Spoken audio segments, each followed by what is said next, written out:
Humiliation came not from the food on my plate, but from the words slicing across the dinner table. Asterisk. Before we begin, drop a comment and tell us, where are you from and from which city you're watching our videos? And after watching the whole video, don't forget to tell us, what would you do in this situation? Be honest. Tell me in the comments below. We read every comment. Let's begin. Richard Hayes, my father, raised his glass with a smirk that carried more venom than celebration. His voice boomed through the dining room, bouncing off polished oak walls and crystal chandeliers. She's still doing manual work, he declared, staring directly at me. His middle daughter, Madison. Forks froze midair. My sister Brooke let out a soft laugh, covering it with a sip of wine, while my brother Daniel leaned back in his chair, smirking like he had been waiting for this. Manual labor, Richard repeated, shaking his head as if my existence was a tragedy. 29 years old and she's still scrubbing and lifting like some hired help. Imagine, when the rest of us are building legacies, Madison's just building calluses. The table erupted in muffled chuckles. My mother, Linda, lowered her gaze to her plate, her silence screaming complicity. Brooke leaned toward Jessica Miller, our cousin, and whispered loud enough for me to hear, "Maybe Madison can polish the silverware when we're done here." Jessica laughed, her diamond earrings glittering with each cruel shake of her head. Heat surged through my chest, but I sat perfectly still, back straight, face unreadable.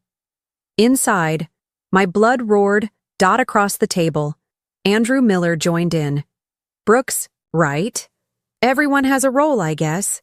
Some of us lead, some of us mop up."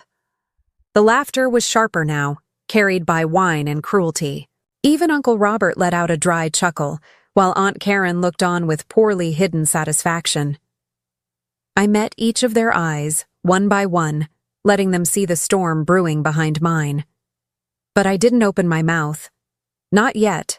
Richard leaned back, satisfied with his performance. "Madison, maybe one day you'll thank us for reminding you what failure looks like." My sister Brooke smirked, adding salt to the wound. "Don't be so harsh, Dad. Not everyone was born for success. Some of us shine. Some of us serve." Her words landed like daggers. But I didn't flinch. I pressed my palms into my lap beneath the table, nails digging into my skin to ground myself. I kept my head high, my silence steady. Because silence wasn't surrender, it was power waiting to explode. They thought I was small, weak, beneath them. What they didn't know was that tomorrow morning, they'd step into a reality they couldn't laugh their way out of. Because when Ethan, my husband, opened the gates of our mansion to welcome them, their smirks would vanish. And in that silence, when their laughter died, that would be my revenge. Asterisk. Morning. Sunlight spilled across the marble floors of the Cole estate, catching the edges of the massive glass doors that overlooked the garden. The mansion was alive with quiet elegance, the hum of the fountain outside, the gentle rustle of leaves carried by the morning breeze. And at the heart of it all, Ethan Cole stood tall in a tailored suit, his sharp jawline set with determination as he glanced toward me. His hazel eyes softened when they met mine. "You don't have to do this," he murmured. "You don't owe them anything." I straightened the lapels of my navy blazer, my voice steady. "I don't, but I want to. Last night was the last time I'll ever sit at their table in silence." Ethan's lips curved into the faintest smile. "Then let's make sure they never forget today." The low rumble of an approaching convoy echoed down the long driveway. My chest tightened, not with fear, but with anticipation. Richard Hayes and the rest of my family had accepted Ethan's invitation without realizing what they were walking into. They thought they were coming to another lecture, another chance to humiliate me. They had no idea they were stepping onto our property. Black SUVs slowed to a stop in front of the gates. Ethan signaled, and the iron barriers groaned open, revealing the grandeur behind them. The sprawling gardens, the ivory stone walls of the mansion, the sheer size of a world they had never associated with me. From the first SUV, my father stepped out, sunglasses perched on his nose, his arrogance intact. Behind him, my mother, Linda, smoothed her pastel jacket as if preparing for another polite performance. Brooke emerged in a fitted dress, her smirk already forming, while Daniel trailed. Close, his phone glued to his hand. Jessica and Andrew followed, whispering to each other with amused curiosity. Their laughter carried faintly as they began their approach. Ethan adjusted his cufflinks, his calm presence radiating control. I walked beside him, heels striking the stone path with purpose. Richard's voice cut through the air. "So this is where you work, Ethan? Quite the view. Didn't realize chauffeurs made enough to rent a place like this." The words hit like they were meant to bruise, but Ethan didn't blink. Instead, he smiled coolly and extended a hand. "Mr. Hayes, welcome to my home." The laughter died instantly. My father froze, his brow furrowing as he scanned Ethan's face for the joke. "Your what?" "My home," Ethan repeated calmly, his tone razor-sharp but polite. He turned slightly, gesturing to me. "Our home." A stunned silence rippled through the group. Brooke's mouth dropped open, and Jessica nearly tripped on the step leading up to the grand entrance. My father barked a short, disbelieving laugh. "You expect us to believe that?" He swept his arm toward the mansion towering behind us. "This place belongs to you two?" Ethan didn't flinch. "Believe it or not, Richard, the truth doesn't depend on your approval." Daniel finally looked up from his phone, his eyes wide. "Wait, are you serious? This is really yours?" Brooke scoffed, but her voice trembled. "No, there's no way. Madison couldn't possibly. She's been cleaning houses. I cut her off, my voice calm but sharp enough to pierce the morning air. "Yes, Brooke, I worked. I worked when none of you believed in me. I worked when you mocked me, when Dad turned his back, when Mom stayed silent. And while you were busy laughing, I was building a life with someone who never saw me as less." The words hung heavy in the air, silence pressing against them like a storm waiting to break. Richard's face darkened. "You dare to speak to me like that?" "Yes," I snapped, my composure finally cracking just enough for the fire beneath to show. My hands trembled, not with weakness but with power finally unleashed. "Because last night you called me a failure in front of everyone. You made me the punchline of your table, and now you stand at mine." Behind me, Ethan placed a steadying hand on my back, grounding me. His quiet strength said more than words ever could. Linda's lips parted, but no excuse came. Her gaze darted from me to Ethan to the mansion, disbelief tightening her features. Jessica whispered under her breath, "Oh my God," while Andrew shifted uncomfortably, unable to meet my eyes. I took a slow step forward, letting the weight of the mansion's shadow fall across my father's face. "You wanted me small, Dad. You wanted me silent. But silence doesn't mean surrender. It means patience, and patience built this." Richard's jaw tightened, his pride clawing for control even as his world tilted beneath him. Brooke's smirk had dissolved into pale disbelief, and Daniel swallowed hard, his arrogance draining like water from a broken glass. The gates clanged shut behind them, and for the first time in years, I wasn't the one trapped. I was the one holding the keys. Their laughter had died. Their confidence had crumbled. And standing in the doorway of the life they said I'd never have, I finally saw it in their eyes. Fear, envy, and the bitter realization that they had underestimated me. And that was only the beginning.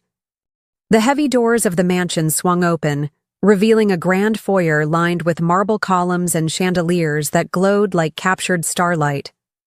My family stepped inside hesitantly, their shoes clicking against polished stone. Every detail, the sweeping staircase, the gallery of oil paintings, the scent of fresh lilies drifting from the hall, spoke of wealth they never imagined belonged to me. Brooke was the first to break the silence, her voice sharp with disbelief. "This is insane. Madison doesn't belong here." Ethan's expression stayed calm, but his tone cut deep. "Funny, because she belongs here more than anyone." Richard's jaw twitched as he scanned the room. His pride fought to smother his shock, but his eyes betrayed him. He was rattled. "This doesn't make you better than us," he spat. "Money doesn't erase who you really are." I turned to face him, my voice steady. "You're right. Money doesn't define me, but neither does your approval. I built this life not to impress you, but to free myself from you." The words hit harder than I expected. My mother, Linda, shifted uncomfortably, her eyes darting away like she'd rather melt into the marble floor. Jessica and Andrew whispered, in the corner, stunned into silence for once. Brooke's laugh was brittle. "Don't act like you're suddenly someone important. You'll always be the one who took the scraps, Madison. This mansion, it's Ethan's, isn't it? You just got lucky." Her voice echoed through the hall, dripping with envy and denial. Ethan stepped forward, his gaze locking on Brooke with quiet authority. "Everything here, Brooke, is ours.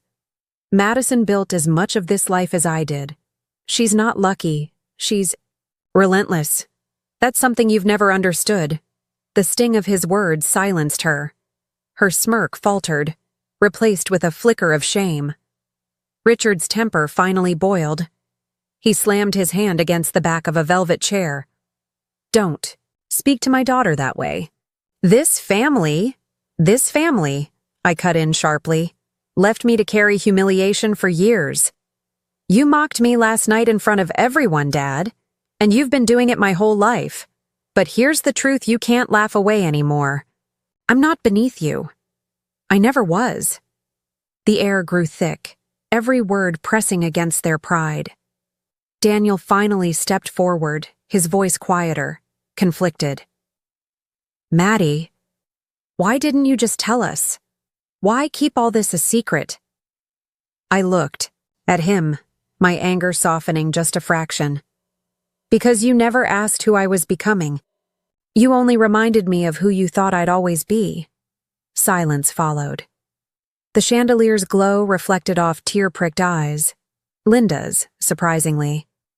She covered her mouth, staring at me like she was seeing me for the first time. But Richard? He wouldn't bend. His pride was too thick. His voice came low, seething. "You'll regret throwing this in our faces." I stepped closer, so close he had no choice but to meet my eyes. My voice lowered, cold and deliberate. "No, Dad. What I regret is wasting years waiting for you to see me. That ends today." Brooke inhaled sharply. Daniel looked down in shame, and Jessica whispered, "She's not the same person anymore." And she was right. The girl they mocked at the dinner table was gone. The woman standing in front of them, the woman who had endured, who had built her life brick by brick, was someone they couldn't break anymore. Ethan slipped his arm around me, grounding me in his warmth. "They've seen enough," he murmured. But I shook my head, my eyes never leaving Richard's. "No, they haven't even begun to understand. Because revenge wasn't just about showing them what I had. It was about showing them what they'd lost. And by the look in their eyes, they were finally starting to realize it. The weight of the silence pressed down on everyone in the room. My family, who once thrived on loud laughter and cutting remarks, now stood muted in the glow of the chandelier. Brooke's arms were crossed, her jaw tight, but her eyes darted across the marble floors and the grand staircase like she was trapped in a nightmare she couldn't wake from. Daniel fidgeted with his phone, pretending to check messages, though the tremor in his hand betrayed him. Jessica and Andrew clung to each other, their smugness dissolved. And my father, Richard Hayes, the man who had built a reputation on control, stood motionless, his pride leaking away with every passing second. Ethan's voice broke the silence, calm and steady, but heavy with meaning. Do you see now? This isn't luck. It isn't chance. It's the life we built while you mocked her. I stepped forward, my heels striking the polished floor with sharp echoes. Every eye followed me. My chest tightened, but my voice came strong, every word laced with years of pain and the strength that grew from it. You wanted to humiliate me last night, Dad. You wanted me small, powerless, someone you could laugh at in front of the family. But here you are, standing in my home, choking on the truth. Richard's lips pressed thin, his fists clenched at his sides. You think this makes you better than us? No, I said firmly. This doesn't make me better. But it proves I was never less. The words cut deeper than I expected. My mother's eyes filled with tears, and for a brief second, I saw regret flicker across her face. She whispered, almost to herself. We didn't know. I turned to her, my tone softer but still unrelenting. You didn't want to know. You stayed silent every time he tore me down. Silence can hurt as much as cruelty. Linda's hand shook as she reached for her wine glass, her shoulders folding under the weight of truth. Brooke snapped suddenly, her voice breaking. So what? You've got a mansion, a rich husband, and now you think you can gloat? That doesn't change who you are. I locked eyes with her, my voice razor sharp. No, Brooke. What I have doesn't define me. But what I endured, and what I built from it, does, and it's something you'll never take away from me again. Her words died in her throat. Richard let out a harsh breath, desperate to claw back some control. We don't need your charity, Madison. Don't expect us to bow to you now. I stepped closer, inches from him, letting him feel the full force of my resolve. I don't want your gratitude. I don't want your approval. All I wanted was respect, and since you refused to give it, I claimed it for myself. Ethan's arm slipped protectively around my waist, his voice calm but final. You've overstayed your welcome. The words reverberated like a gavel striking. Down. One by one, my family began to retreat. Daniel shoved his phone into his pocket, avoiding my gaze. Jessica muttered something under her breath, pulling Andrew toward the door. Brooke glared, but the fire in her eyes was nothing but smoke now. Richard lingered, his face a storm of rage and disbelief. For years he had been the one in control, the one whose voice silenced the room. But now, his voice meant nothing. He looked around one last time, his pride shattered, before storming out into the daylight. The heavy doors shut behind them with a final, echoing thud. I stood in the center of the grand hall, my chest rising and falling, adrenaline coursing through me. For the first time in my life, I wasn't trembling from humiliation. I was trembling from victory. Ethan leaned in, pressing a kiss to my temple. His words came soft, filled with pride. They'll never forget this moment. I smiled faintly, though tears threatened my eyes. Neither will I, because last night I had been the subject of their